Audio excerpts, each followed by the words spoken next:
안녕하십니까. 지난 주간 잘 지내셨어요? 지난 시간에 이어가지고 무릎 퇴행성 관절염에 대한 치료에 대해서 이번 주에는 설명을 드리도록 하겠습니다. 지난주에는 제가 무릎 관절염에 대한 기본적인 원인, 그 다음에 증상들 이런 것들에 대해서 설명을 드렸고, 아주 기본적으로 행해지는 치료에 대해서 약물 치료, 물리 치료, 그 다음에 운동 치료에 대해서 설명을 드렸고요. 그게 얼마나 중요한 건지에 대해서도 잠깐 설명을 드렸었습니다.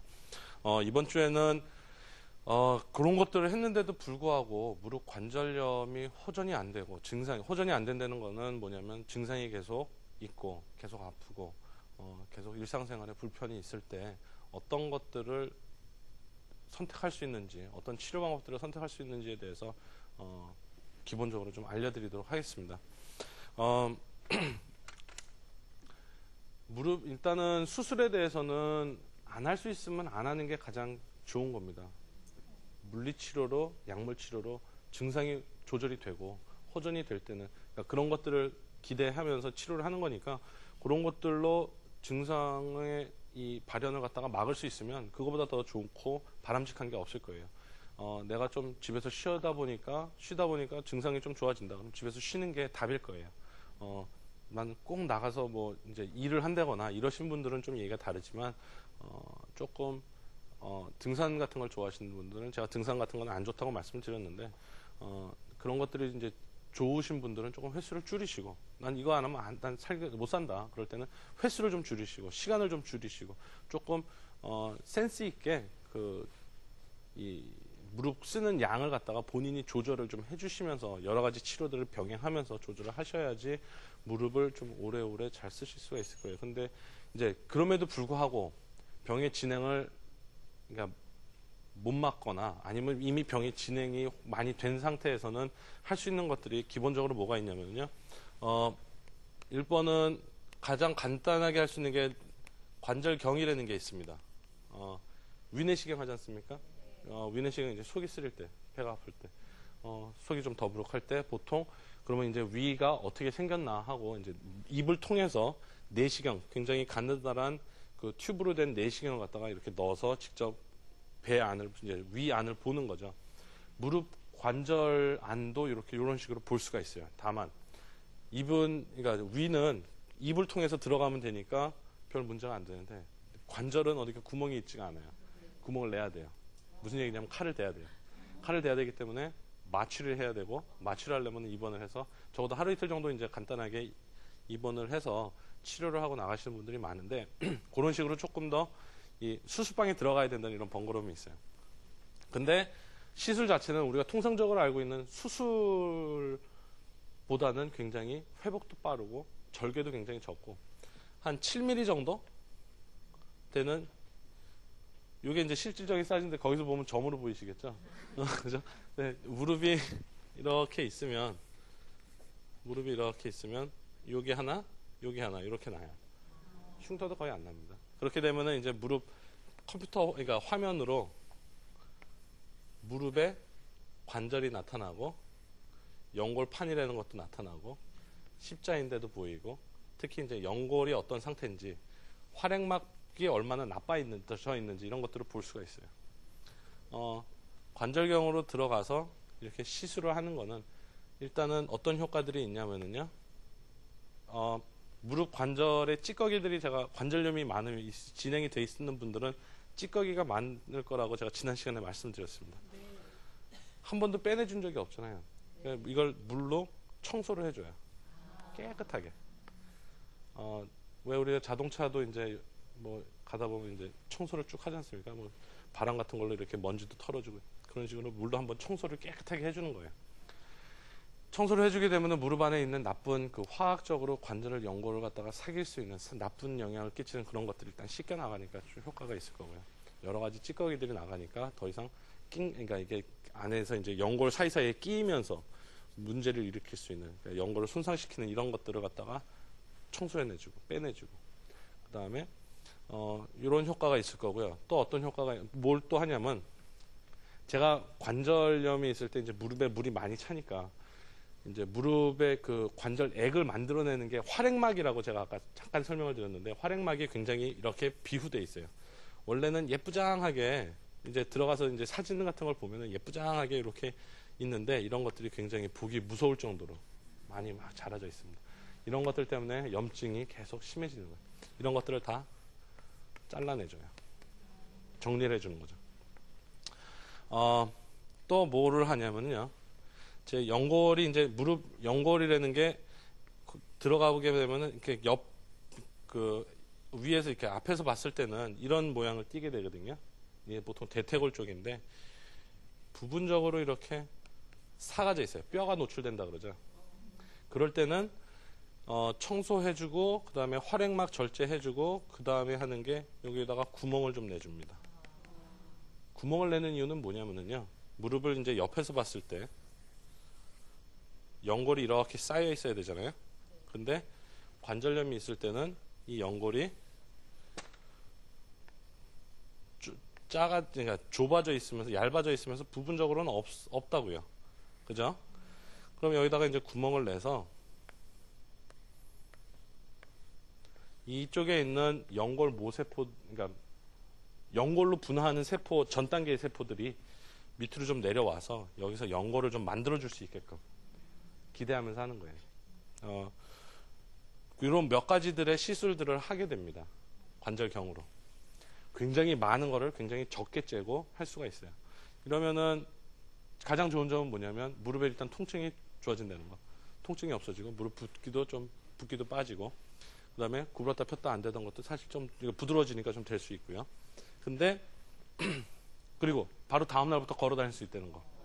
그게 가장 관절염의 장점이에요. 근데 문제는 뭐냐면 어떤 거를 우리가 해결을 했죠? 아까 제가 관절염의 두 가지 원인이 있다 그랬는데 하나는 화학적인 거하고 이제 물리적인 거라는데 화학적인 거는 어느 정도로 해결이 됐어요. 이 활액막들도 제거가 됐고 무릎 안에 있는 나쁜 물질들도 다 한번 청소를 해냈고. 근데 물리적인 거는 해결이 안 되잖아요. 결국 병의 진행은 막을 수가 없다는 거예요. 젊으신 분들 비교적 그러니까 말기 치료가 이제 인공관절이라는 걸 많이들 들어보셨을 텐데 인공관절 하기 전에 조금 한번 해볼 수 있는 시간을 좀 벌기 위해서 해볼 수 있는 그런 시술입니다. 오래 가질 못해요. 퇴행성 관절염이 있을 때 이 관절경 시술은 3개월, 6개월, 아주 길어야 1년, 2년. 1년, 2년까지 가시는 분들이 보통 없어요. 대부분의 경우 인공관절로 그 전에 가는 경우가 더 많습니다. 물론 병이 진행이 많이 안 된 분들은 병의 정상 진행 과정을 밟겠죠. 그게 5년이 걸리든 몇 년이 걸리든. 근데 이미 좀 심해져 있는 분들은 이거 가지고 이렇게 되돌릴 수는 없다는 거예요. 그래서 제가 이제 그러면 이제 관절경 다음에 할 수 있는 게 뭐냐면 인공관절이라는 게 있어요.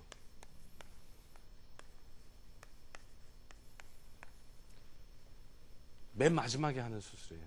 인공관절이라는 거. 이것도 안 되고 저것도 안 되고 약 먹어봤는데도 안 돼. 주사 맞아봤는데도 안 돼. 운동 의사가 하라는 거 다 했는데도 안 돼. 집에서 꼼짝 않고 그냥 누워있는데도 안 돼. 안 다니는데도 안 돼. 아무것도 안 돼요. 아무것도 안 될 때는 관절경도 해봤어. 한 3개월 전에 했는데 또 아파. 어떻게 합니까? 무릎이 아파서 진짜 살기가 싫어요. 저녁에 잘 때 잠이 잘 안 와요. 자다가도 좀 깨요. 자주 깨고. 아침에 일어나면 무릎이 아파서 오늘 하루는 어떻게 보낼까 이 고민하고 있어요. 그럴 때는 어떻게 합니까? 인공관절 수술로 갑니다. 인공관절이라는 건 뭐냐면 닳아서 더 이상 어떻게 회복이 안 되는 그런 관절을 갖다가 다 깎아내고요. 사람이 만든 관절을 집어넣어서 관절 자체를 대체하는 거예요. 연골들이 이렇게 다 깎여 나가 있는 거를 이렇게 달아있는, 이게 보통 이렇게 붙어 있거든요. 이게 이제 많이 진행이 되면은 연골들이 아예 위쪽 아래쪽 연골들이 다 없으니까 보통은 붙어 있어요. 그렇게 많이 아파하시는 분들을 보면은 이거를 갖다가 뼈를 이렇게 자릅니다. 이렇게 잘라요. 그러면서 사람이 만든 관절을 갖다가 대신 넣어주는 거예요. 모양 자체는 굉장히 예뻐요. 수술하고 나도 수술한 사진도 굉장히 예뻐요. 환자분들은 한 며칠, 한 2, 3일 정도 고생을 하십니다. 하시긴 하지만 그러고 나서는 한두 달 정도, 길게는 한 6개월, 1년까지도 보는데 어느 정도 이 사람이, 그러니까 의사가 집어넣어준 이런 관절을 갖다 내 몸에 적응을 시킨 다음에는 무릎이 많이 편해져요. 더 이상 무릎이 붓지도 않고요. 무릎에 통증도 없고요. 그리고 구부렸다 폈다도 다 잘 되고요. 근데 이제 인공관절이 굉장히 다 많이들 두려워들 하세요. 하지만 절대적으로 필요한 치료고 하다고 판단이 될 때는 받으시고 받고 나서 재활치료 열심히 하셔가지고 정상적인 무릎을 갖다가 재사용을 할 수 있게끔 만드시는 게 굉장히 중요하다는 거예요. 인공관절이 옛날에는요, 실질적으로 한 이만큼 째고 했어요. 한 15cm에서 20cm. 그러면은 어느 정도냐면 한 뼘 정도, 보통 성인 한 뼘 정도 되는 걸 째고 합니다. 그 안에 있는 근육들을 다 찔러서 바르고 그렇게 하는데, 요새는요, 한 10cm 정도로 줄였어요. 기술이 좋아져서. 관절을 전문으로 하는 의사 선생님들은 이런 식으로 보통 한 10cm 정도 내외로 갑니다. 조금 더 손에 익은 분들은 뭐 한 8cm, 9cm까지도 가는데, 사실 인공관절, 집어넣는 인공관절 크기가 그 정도 되거든요. 그러니까 그거만큼 겨우 이제 그거 들어갈 정도로만 째서, 최소한으로 째서 뼈를 잘라내고 그 다음에 관절을 갖다가 집어넣는데, 적게 째는 거에 대한 장점은 뭐냐면 결국 궁극적으로는 재활이 빠르고 치료가 빠르고 회복이 빠르다는 얘기예요. 그만큼 손상을 덜 주고 관절을 집어넣으니까. 그죠? 그 다음에 이제 또 하는, 이게 이제 최소 침습이라 그래가지고 요새 나오는 테크닉이고요. 두 번째로 나오는 테크닉은 뭐냐면 내비게이션 수술이라는 거예요. 우리 왜 자동차에도 내비게이션 많이 달고 다니셨습니까? 이제 결국은 이제 뼈를 잘라야 되는데 컴퓨터로 여기서부터 여기까지 잘라라. 이건 이제 보통 이제 사람이, 의사 선생님이 기계, 그걸 이제 재는 기계가 있어요. 수술을 할 때 이제 자를 때 재는 기계가 있는데, 그런 사람의 의사의 경험이나 이런 것들, 기계에 의존하지 말고 컴퓨터로 정확하게 여기서부터 여기까지 요만큼만 잘라라. 여기서부터 여기까지 요만큼만 요렇게 잘라라 라고 가르쳐 주는 게 내비게이션이라는 거예요. 그러니까 수술의 정확도가 조금 더 높아지겠죠. 그런 이제 그런 것들이 있고요. 또 하나는 뭐냐면 요새 최근에 이제 불과 나온 지 몇 년 안 돼요. 결국은 사람이 이렇게 의사가 이렇게 톱으로 자르거든요. 근데 그걸 갖다가 로봇가 대신 해주는 게 있어요. 우리나라에도 한 대인가 두 대밖에 없습니다. 기계 자체가 굉장히 비싸요. 웬만한 강남 아파트 한 두세 채 정도 될 거예요. 그 정도는 이제 고가의 장비인데, 그거는 여기서부터 내비게이션이 가르쳐주는 여기서부터 여기까지 잘라라를 로봇가 가서 내가 여기서부터 여기까지 자를게 하고 자르는 거예요. 그리고 이제 의사가 하는 거는 관절을 집어넣는 것만 하는 거죠. 이제 자르는 거가 사실 굉장히 중요해요. 집어넣는 거는 잘라져만 있으면, 그러니까 재료만 다 있으면은 사실 이제 이렇게 하듯이 잘라져만 있으면 기계 삽입하는 거는 크게 어렵지가 않거든요. 그러니까 그걸 이제 의사가 하고 나머지들은 이제 기계가 해주는 이런 것들이 있습니다. 요새 최근에 이제 발표되기로는 인공관절이, 이제 많이들 알고 있는 게 인공관절의 한계가 한 10년, 15년 정도로 알고 있어요. 그게 최대 단점이에요. 인공관절의 최대 단점이 뭐냐면, 하나님이 만들어준 것도 우리가 몇 년 썼습니까? 한 60년, 70년밖에 못 쓰죠. 사람이 만든 건 한 10년, 15년으로 알려져 있어요. 근데 이제 요새 나오는 연구를 보면은 20년 전에 수술했던 분들이 아직까지 괜찮더라 하는 것들이 많이 나오고 있습니다. 그래서 이제 불과 몇 년 전까지만 해도 환자분들한테 한 10년, 15년 정도 쓸 수 있을 거다라고 설명을 하고 수술을 하는데, 요새 와서는 환자들한테 잘만 쓰면은 한 20년까지도 쓸 수 있다라고 설명을 드려요. 그러니까 그 한계만, 그러니까 이게 제한이 있다는 거, 시간적으로 몇 년 못 쓴다는 거, 요 단점만 극복할 수 있으면 인공관절 수술도 굉장히 좋은 퇴행성 관절염에서 굉장히 좋은 치료 방법이라는 거 알고 계셔야 되고요. 근데 이제 그러면 제가 잠깐 말씀드릴게요. 이걸 어떻게 극복을 하나요? 20년밖에 안 되는 거를. 수술 시기를 늦추는 거예요. 그죠? 보통 우리나라 평균 연령이 90세, 여성분이 90세가 넘거든요, 요새. 그러면 관절염이 있으면 보통 어느 정도 때 해야 돼요? 70세. 근데 이제 이때쯤 되면은 많이 안 걸어 다니시거든요. 그래서 보통 제가 볼 때는 최적기가 한 65세 전후 정도면은 인공관절을 가도 크게 무리가 없지 않을까 하는 그런 단계예요. 이런 분들은 수술을 권하고 수술을 진행하고 비교적 만족도가 높습니다. 제가 수술하신 분 중에 가장 나이 많으신 분이 만으로 84세세요. 할머니. 양쪽 무릎 하시고 잘 걸어 다니시는데 몇 년을 사시더라도 편하게 지내셔야 돼요. 무릎 아프면 진짜 고생하시거든요. 다니는 것 자체가 안 되기 때문에 그러면 이제 제가 오늘 요거 두 개는 이제 기본적으로 어딜 가든지 말씀을 드리는 거고요. 오늘 한 가지 말씀을 드리고 싶은 게 뭐냐면 말기예요. 그러니까 말기라 그러니까 굉장히 안 좋아 보이는데 무릎이 너무 많이 아파요. 엑스레이 찍어보니까 많이 망가졌어요. 근데 내 나이가 65세가 아니야. 50대 중반이에요. 이러면 어떡해요? 인공관절 가요? 관절경만 해요? 그래봤자 1년인데? 그럼 중간에 할 게 뭐가 있을까요? 수술적인 방법으로요. 제가 이건 잠깐만 설명을 드릴게요. 요새 와서 많이 하는 수술이고 관절을 아는 사람들은 의사 선생님들은 이제 환자들한테 비교적 권하는 수술인데 이 50대의 심한 관절염 환자들은 딜레마예요. 아직까지도 딱 정확한 답이 없어요. 근데 이런 분들을 해결하기 위해서 그러니까 어쩔 수 없을 때는 인공관절 가야죠. 어쩔 수 없을 땐 인공관절 가서 무릎을 아니면 생활이 안 되니까. 근데 예후가 뻔히 보이는 거거든요. 이러면은 70세쯤 되면은 분명히 살아 계실 텐데 무릎이 아파서 재수술을 해야 되는데 인공관절 재수술은 수술도 클 뿐만 아니구나. 이 성공률, 그러니까 이 환자분의 만족도도 비교적 떨어져요. 처음 인공관절 수술 받으면 한 90% 이상 만족하시거든요. 두 번째 수술 받으면 이게 한 70%, 60% 쭉쭉쭉 떨어집니다. 이 인공관절이 다르면서 뼈를 삭게 해요. 그렇게 삭게 하기 때문에 이런 현상이 나타나는데 그러면 이제 요 50대의 관절염 환자들은 뭘 어떻게 해줘야 되느냐. 대부분의 경우가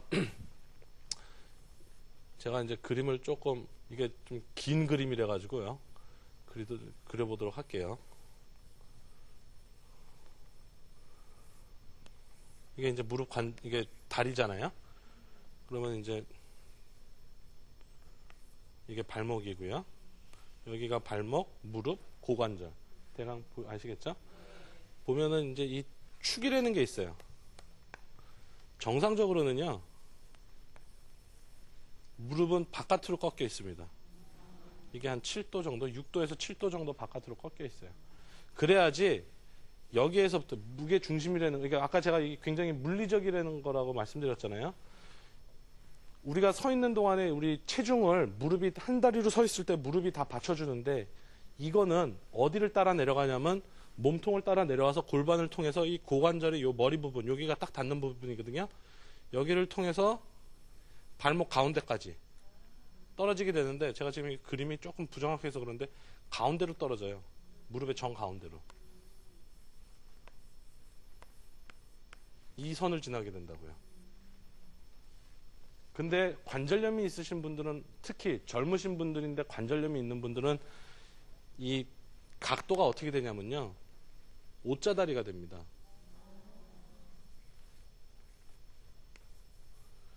이게 분명히 이렇게 꺾여야 되는데 이런 식으로 꺾이든가 이런 식으로 꺾여요. 그렇게 되면 어떻게 되냐면 무릎이 안으로 힘이 가해지면서 체중 부하가 이 체중 점이 안으로 들어와요. 이쪽으로 떨어지게 된다고요. 그러면서 이쪽이 더 손상을 받게 돼요. 내측이 아까 제가 강의 내내 내측이 중요하다 그랬는데 대부분의 경우 무릎 안쪽이 망가지거든요. 요새는 안쪽만 망가지신 분들이 대부분인 것 같아요. 양쪽, 안쪽, 바깥쪽 망가지신 분들은 이미 다 수술 받으셨는지 안 보이세요? 잘 심하신 분들은. 안쪽이 망가지신 분이 대부분인데 특히 젊으신 분들이 안쪽이 많이 망가지신 분들은 무릎이 안으로 이렇게 휘어 있는 거예요. 정상적으로 이 6도 외반이라 그러는데 이거를 유지를 못 하십니다. 그러니까 무릎이 생각해 보세요. 위하고 아랫뼈가 이렇게 맞닿아서 가운데로 중점이 가야 되는데 이게 안으로 꺾이다 보니까 안쪽이 망가지는 거예요. 그죠? 그거를 해결을 하기 위해서 어떤 식으로 해결을 하냐면요.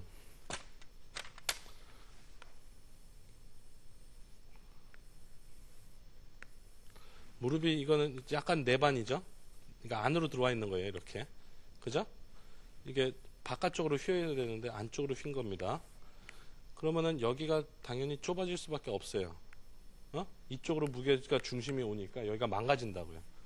그래서 요새는 이거를 갖다가 이 축을 바꿔주는 수술을 합니다. 이게 얼핏 보기에는 굉장히 험한 수술인데요. 여기를 잘라서요. 이거를 이렇게 내려가 있는 거를 이거를 이렇게 내려가게끔 해줘요. 꺾는 거예요. 이렇게. 그러면서 여기는 뼈로 채우고 나사받고 뭐 이렇게 합니다. 고정을 해요. 그렇게 되면은 무릎이 축이 정상적인 축으로 외반으로 바뀝니다. 그렇게 되면은 걸어 다닐 때 안쪽으로 쓰는 게 아니고 바깥쪽을 쓰게 돼요. 이 물리적인 어떤 그런 거가 해결이 된다는 거예요. 이건. 염증을, 그러니까 화학적인 무릎을 손상시키는 화학적인 반응들을 없애기 위해서는 약물치료, 물리치료, 운동치료 여러 가지를 하지만 어떤 물리적으로 무릎이 망가지는 거를 물론 안 쓰는 게 제일 좋죠. 근데 써야 되니까 쓰다가 보면은 이제 구조적으로 안쪽이 망가질 수밖에 없는 그런 무릎의 형태가 대부분이라는 거예요. 그런 분들은 이런 수술로 관절을 갖다가 축을 제대로 배열을 다시 맞춰줌으로써 관절을 갖다가 더 오래 쓸 수 있게끔 5년, 10년 더 쓸 수 있게끔 그래서 쓰니까 근데 여태까지 써왔던 만큼 쓰니까 관절이 계속 망가지겠지만 망가진 부분을 쓰지 않고 성한 부분을 갖다 쓰니까 그만큼 시간을 벌어주는 거예요. 한 5년, 10년? 아예 그냥 그러니까 인공관절 받을 시기까지 한 5년, 10년 시간을 벌어준다든가 아니면 아예 수술을 안 받을 수 있게끔 그냥 이 무릎을 쓸 수 있게끔 해드린다든가. 요런 식으로 해서 이 딜레마인 50대의 관절염들을 해결하는 시술이 요새는 활발히 진행이 되고 있어요. 제가 수술 방법은 크게 3가지 정도를 말씀을 드렸는데 관절경 있고요. 그 다음에 인공관절 수술이 있고요. 그리고 그 중간에 어떤 식으로 해결이 안 되는 50대 중반, 50대 초중반의 심한 관절염 환자들을 위해서 이런 절골술이라고 그러는데 이 절골술을 갖다가 시행을 합니다.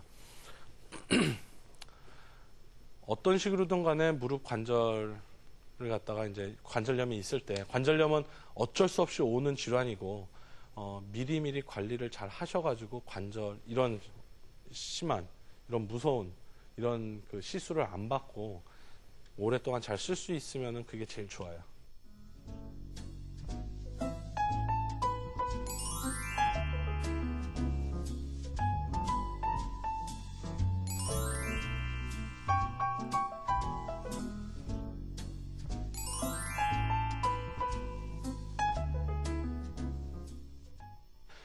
관절이 아프실 때는 병원을 찾으셔서 관절에 대해서 충분히 관절 보호제라든가 아니면 관절 운동법 이런 것들을 갖다가 그러니까 배우셔가지고 약을 복용하시고 운동을 꾸준히 해주시고 해서 관절을 미리미리 예방을 하셔야지 나중에 가셔가지고 심한 그러니까 고생을 안 하세요. 그러니까 그런 것들 유의하시고요. 이런 시술 방법이 있다는 거 그런 것들 알고 계시면 되겠습니다. 경청해 주셔서 감사합니다. 오늘 강의 여기까지 하겠습니다.